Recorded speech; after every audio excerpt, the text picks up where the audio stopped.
Bonjour à toutes et à tous, et cette fois-ci, promis juré, c'est terminé. Euh, pour, pour ce programme-là en tout cas, puisque personne ne sait comment seront organisés les cours l'an prochain, enfin la rentrée prochaine, mais enfin bon. Alors, je voudrais d'abord donc dire, puisque c'est hors, enfin, c'est la fin de votre programme, juste deux choses en préalable. La première, d'abord, je veux vous remercier collectivement, chacune, chacun, d'avoir tenu bon dans des circonstances pas faciles. Moi, je suis un hyper privilégié en étant à la montagne. Et être confiné, je dirais que c'est notre lot quotidien dans ces territoires perdus de la République. Mais bon, ça a tellement d'autres avantages que bon, ça va. Je crois qu'en région parisienne, ce que vous avez subi et la façon dont vous avez tenu le choc mérite que je vous exprime mes, comment dire, l'expression de mon respect le plus sincère. Deuxième chose, je veux dire que je suis vraiment sincèrement désolé des palinodies et des allers-retours sur l'organisation des connaissances, mais que je suis encore plus choqué par l'attitude de certains de mes collègues. Je veux dire, quelles que soient les circonstances, la première mission de notre travail, c'est certes de ne pas vous faciliter la tâche en complexifiant les choses, et de ce point de vue, vous me reconnaîtrez que je m'y suis assez attaché. Ce n'est pas baisser le niveau sous couvert d'alibi pédagogique. Euh, Moins vous comprenez, mieux c'est à la limite. Moins vous comprenez, plus ça vous pose de problèmes, mieux c'est. Parce que la solution, elle est en vous. C'est vous qui devez vous doter d'un appareil critique, d'une bibliothèque intellectuelle et la démarche historique reposant sur une chronologie, contexte, crise, produit, en ce sens-là, et puis savoir lire, lire, y compris des choses qui peuvent vous horripiler, hein, parce qu'il y a toujours quelque chose à en tirer. Que certains de mes collègues vous aient laissé complètement en rade ou aient sombré dans la démagogie la plus totale est quelque chose qui, je trouve, n'est pas digne de ce que c'est que la République. Moi, je suis un partisan, comme disait Jean Jaurès, de la République jusqu'au bout. Que la République soit, même en période difficile, présente au fond de chaque famille, de chaque foyer, et l'enseignement, fut-il à distance, participe pleinement de ce combat. Puisque j'évoquais la thématique de Jaurès, la République jusqu'au bout, peut-être que dans, quand vous pourrez distraire un petit peu de temps, pourriez-vous lire ce magnifique discours qu'il prononce en novembre 1893, je crois, contre le cabinet Dupuy, et qui s'appelle Socialisme et République, où il y a des formules très belles, très fortes, sur ce que c'est que cet idéal. Là. Pour ma part, avec tous mes défauts, et notamment celui qui refuse l'inscription dans une doxa plus facile à enseigner, j'ai essayé de vous montrer que ça ne s'écrivait pas en blanc et noir. Voilà.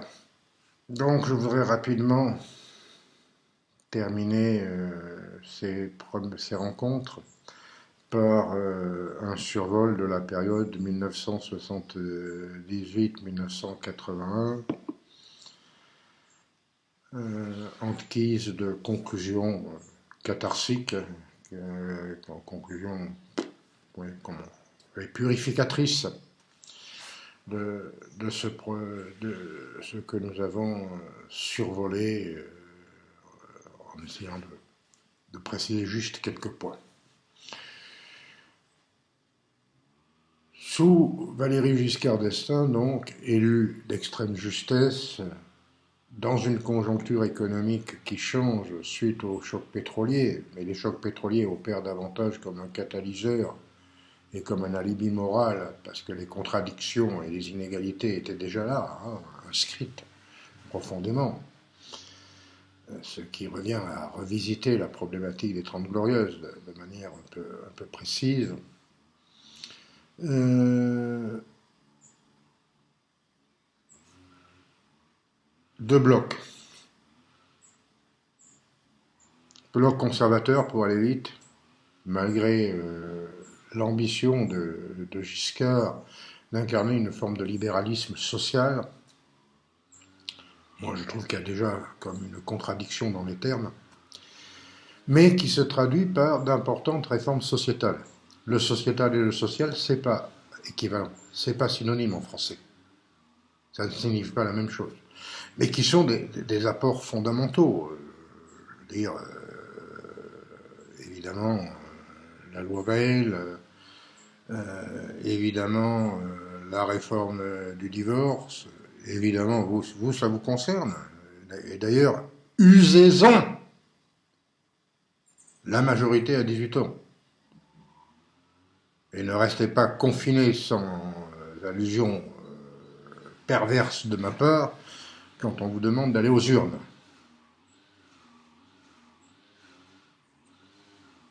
La chanson de Renaud, les connards qui vont aux urnes, non. Élection trahison, pour reprendre l'un des slogans de mai 1968, non.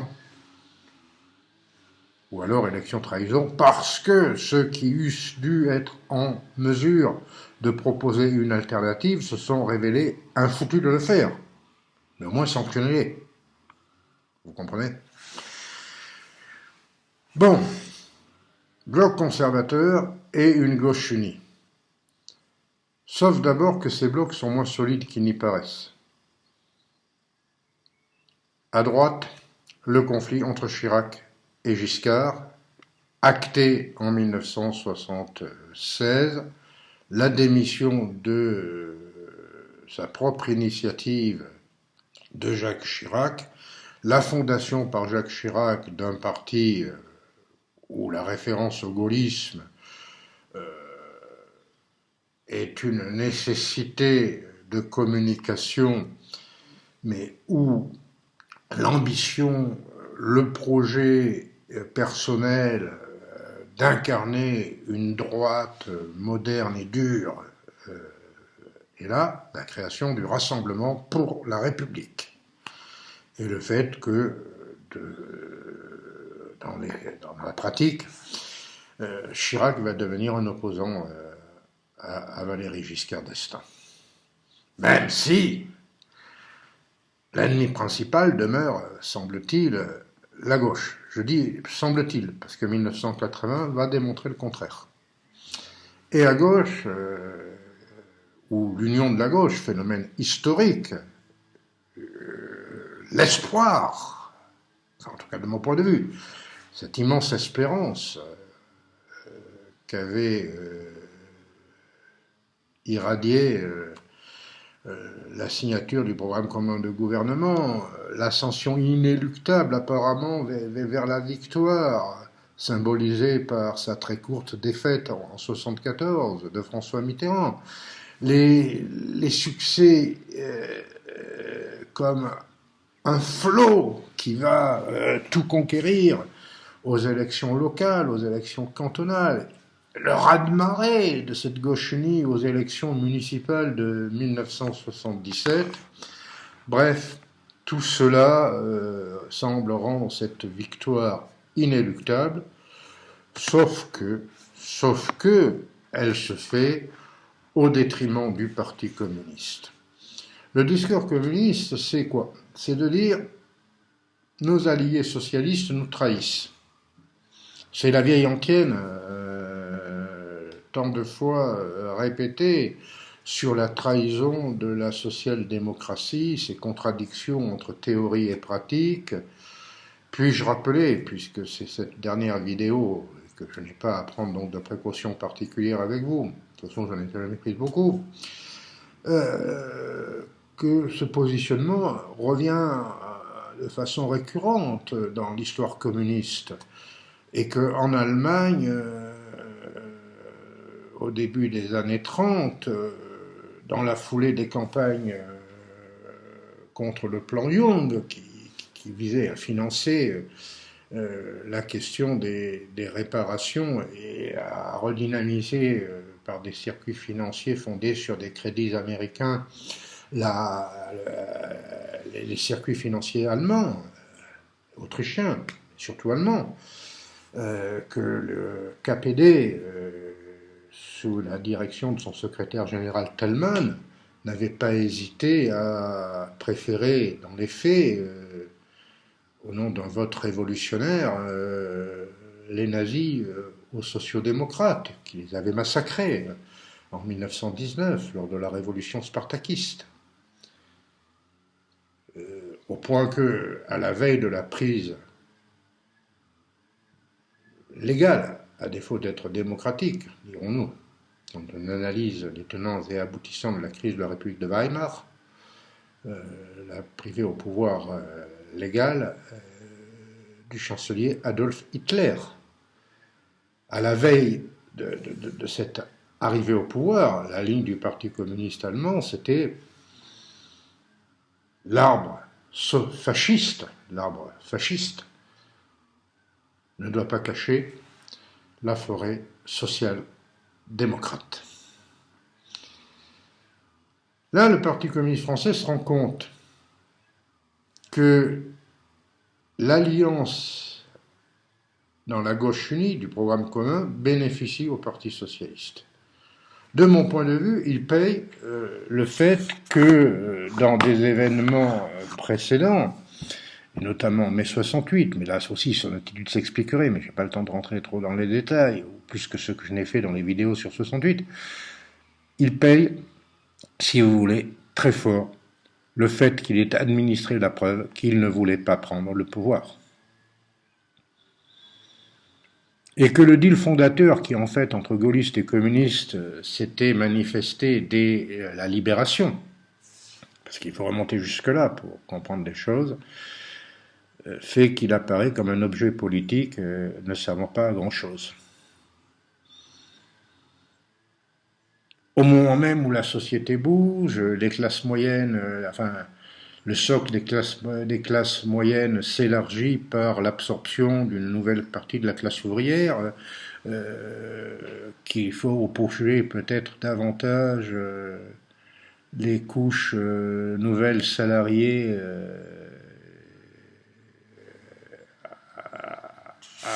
au patronat et au milieu conservateur. Bref, ces mutations sociologiques dont la CFDT apparaîtra dans ces années-là, parce que pour aujourd'hui, je le dis très franchement, j'avoue ne pas avoir beaucoup de respect depuis Nicole Notat, pour donc, les années 90, pour ce qui est devenu la CFDT. Mais à l'époque, c'est quand même à la CFDT que l'on trouve des laboratoires d'idées, bref. Mais comme le Parti communiste ne peut pas dire on a raté le coche et on ne veut pas prendre le pouvoir, surtout que le programme commun s'inscrit dans la logique on peut gagner les élections. Et on propose un programme de gouvernement. On est là pour gouverner. Donc le Parti communiste, qui ne peut pas tenir ce discours, merde, ça provide aux socialos, et pas à nous, va accuser le Parti socialiste de trahir. Et ce discours qui avait tant et tant marché dans l'histoire, là, cette fois, il passe plus. Il passe plus parce que concrètement, la crise économique concrètement l'inflation, concrètement le chômage, concrètement des politiques qui annonce le tournant néolibéral et que symbolisera Raymond Barre lorsqu'il est nommé Premier ministre en lieu et place de Jacques Chirac, qui a démissionné. Voilà. Et donc, pour l'échéance où la prise du pouvoir par la gauche était annoncée comme inéluctable, l'élection législative de 1978, le Parti communiste décide, en arguant d'une prétendue trahison des socialistes qui ne voudraient pas étendre le champ des nationalisations prévues par le programme commun jusqu'à toutes les filiales, etc. C'est un prétexte. Et la gauche perd, malgré un replâtrage, mais qui n'est pas sérieux, pour le second tour. Il s'agit, une fois que la défaite est assurée, de sauver des postes de parlementaires, vous comprenez, pour continuer à exister. La gauche perd une nouvelle fois son rendez-vous avec l'histoire. Et donc, à partir de 1978, même si formellement on est toujours dans ces deux blocs, on joue à 4. Le RPR de Jacques Chirac contre Valéry Giscard d'Estaing, le Parti communiste contre le Parti socialiste. Et c'est cette configuration-là qui va surdéterminer l'élection de 1981, la présidentielle de 1981.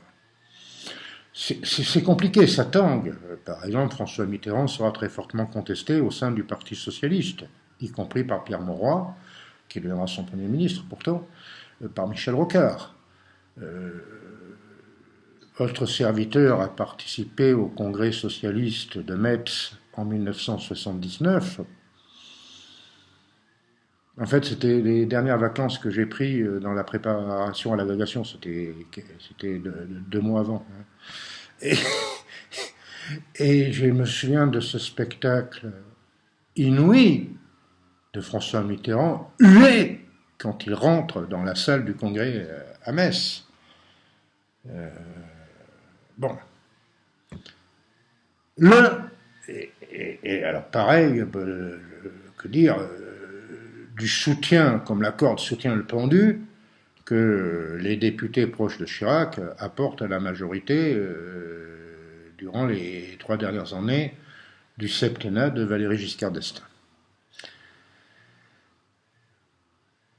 Un élément fondamental va cristalliser ces problèmes, c'est la construction européenne. L'Europe, d'abord pour des nécessités, je dirais, financières, dans la crise financière dont je vous ai, mais vraiment, alors là, à une vitesse supersonique. Vous ne pouvez pas dire que je vous ai pris la tête avec les questions financières, et pourtant, Dieu sait, enfin Dieu, laissons-le là où il est. Restons laïcs jusqu'au bout.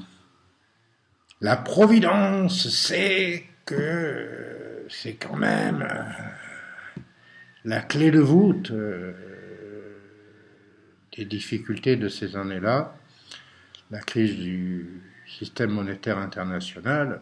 L'Europe, pour des nécessités financières, va essayer de réguler tant bien que mal les idées de dévaluation compétitive entre les diverses monnaies, et notamment entre le franc et le mark, en limitant un cours plancher et un cours pivot, un cours plafond.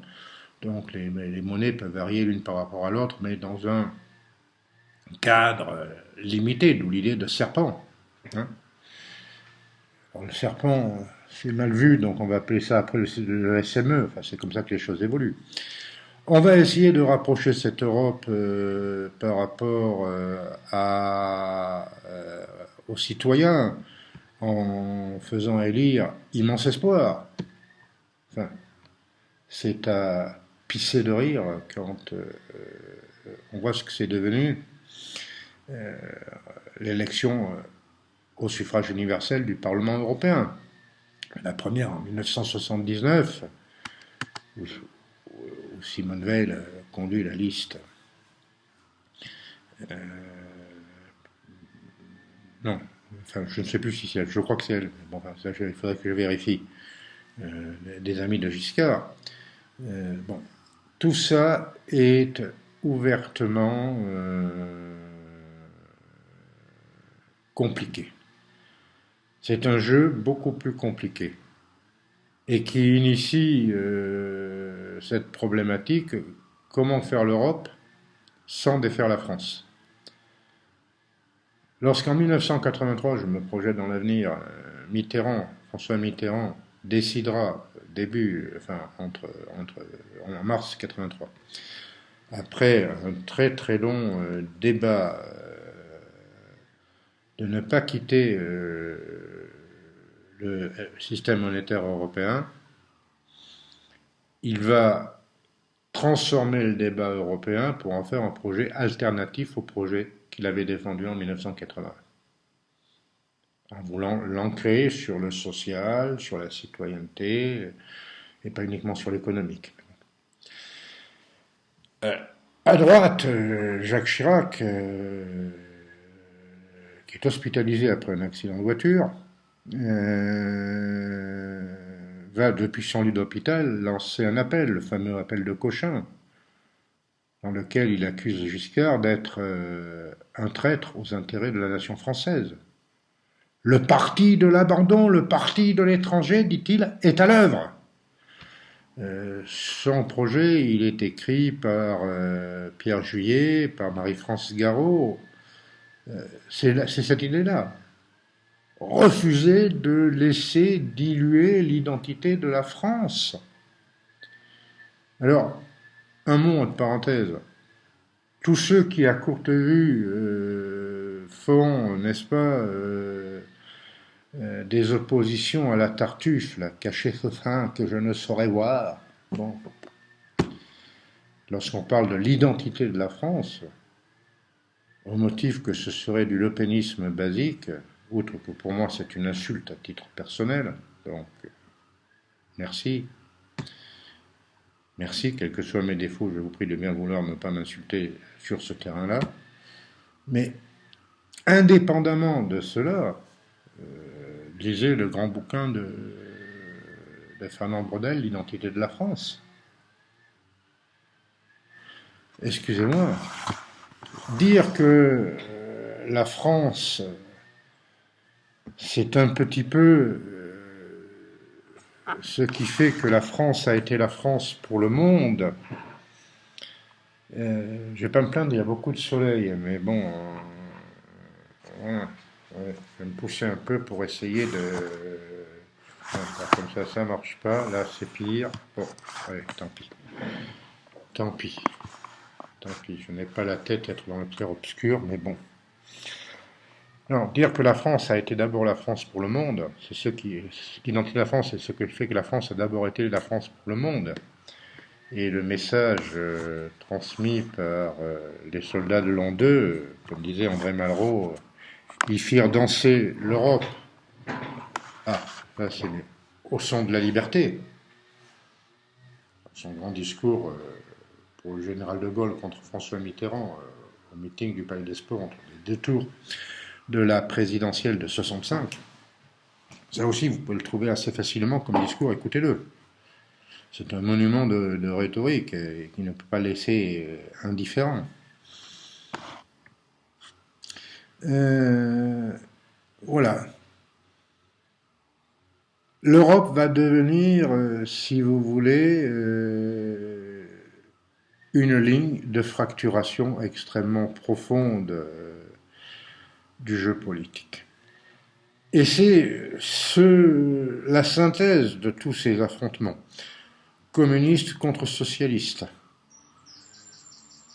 Et avec, je dirais, du côté socialiste, la fin d'un complexe qui avait probablement été initié par le fait que le Parti socialiste avait dilué son identité dans le combat républicain lors de la mise en place de la 4e République, et puis en 1947, lors du départ des ministres communistes, dont je vous ai entretenu. C'était encore le temps béni où vous aviez à me subir de visu. Voilà. la fin d'un complexe. Ça sera manifestement exprimé dans un débat télévisé dans la campagne de 1981 par celui qui a succédé durant la campagne électorale et puis pendant le premier septennat de François Mitterrand à la tête du Parti socialiste, Lionel Jospin. Lionel Jospin coupera la parole au secrétaire général du Parti communiste, Georges Marchais, qui est pourtant une bête de télé. Là aussi, regardez les vidéos.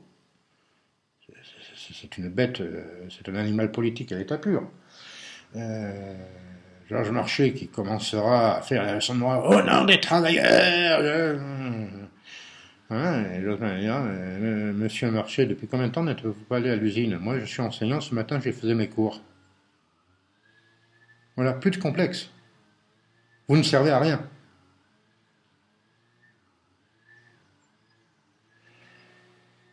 Donc, cette opposition-là, et qui sera actée au premier tour par le fait que Mitterrand fera plus de 26% des voix. Il y a le candidat des radicaux de gauche, Michel Crépeau, qui fait quand même pas loin de 2,5-3% des voix. Et le candidat communiste, Jean Marchais, qui fait à peine 15% des voix. Ce qui, rapport du match 25-15, coupe, brise l'argument communisme, attention, danger. Les communistes vont vous manger. Comme ils ont mangé les socialistes tchécoslovaques en 1948 avec Firlinger. Gottwald Firlinger. Tout ce discours-là, qui avait été amplifié dans la culture politique de guerre froide, devient tout d'un coup inopérant. Lors même qu'à droite,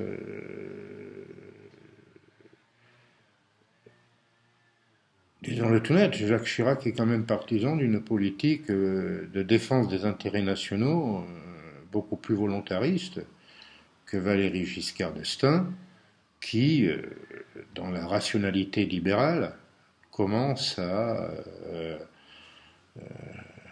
envisager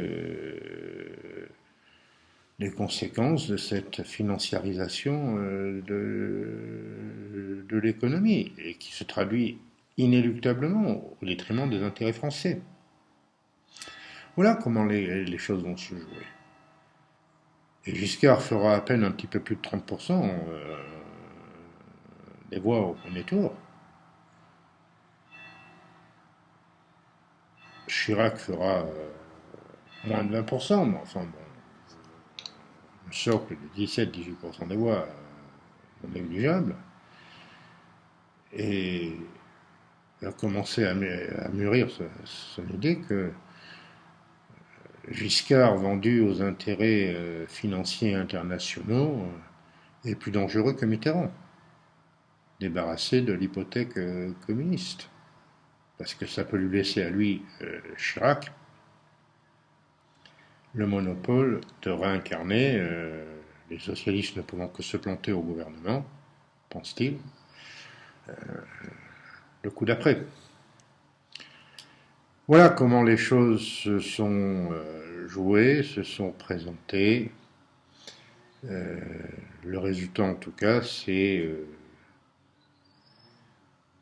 au second tour de l'élection présidentielle, le 10 mai 1981, l'écrasante, dans les rapports de force de l'époque, l'écrasante victoire de François Mitterrand, avec près de 52% des voix. Dans une France qui était électoralement coupée en deux depuis 1973, le différentiel 52-48 prend l'ampleur d'un raz-de-marée. Et là, d'un coup de baguette magique, tout se réunifie dans le mouvement populaire, la fête populaire de la place de la Bastille. Le Parti communiste délègue, alors qu'il a tout fait, pour faire battre le candidat François Mitterrand. Le Parti communiste délègue Pierre Juquin à cette fête de la place de la Bastille. Place du colonel Fabien, le vieux Gaston Pissonnier, qui est la figure tutélaire du comité central, du bureau politique du Parti communiste, euh, fait sortir le champagne. Allez, allez un peu, que ça a l'air de... C'est une catastrophe pour le Parti communiste. Mais, dans la foulée, vous avez des élections législatives, puisque Mitterrand dissout évidemment l'Assemblée élue en 1978 dans le contexte de désunion de la gauche, dont le Parti communiste apparaît porter principalement seul la responsabilité aux yeux de l'opinion, et de mon point de vue à juste titre. Le Parti communiste se met immédiatement à penser aux élections législatives et à demander, dès lors que les socialistes obtiennent une majorité absolue à eux tout seuls, à rentrer dans un gouvernement, le gouvernement de Pierre Mauroy. Pour la première fois depuis 1947, vous allez avoir 4 ministres communistes. Je crois qu'ils méritent quand même un minimum de respect. Je veux citer certains des 4, ces ministres: Charles Fitterman au transport, Anicet Leport à la fonction publique, Jacques Ralite, dont la tombe vient d'être malheureusement profanée à Aubervilliers, à la santé, pas à la culture, où il eût pu être un excellent ministre, mais à la culture vous avez Jacques Lang, et Marcel Rigaud, député du Massif central, hein, à la formation professionnelle, qui sera, je dirais, un très très grand ministre de la formation professionnelle, avec aussi ce grand ministre de l'Éducation nationale que sera Alain Savary, mais que l'on traînera dans la boue pour d'autres raisons. Voilà, je m'arrête là définitivement, point final de nos rendez-vous. À bientôt, j'espère.